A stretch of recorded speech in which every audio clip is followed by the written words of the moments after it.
It all started with a wink, an unassuming little thing that has led us here today. She was not one for the bar. We only lived mere miles apart, more like a second chance away.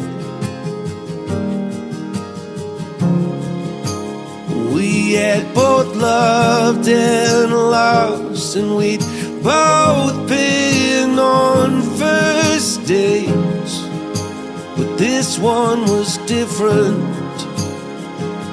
And now I say I saw a fire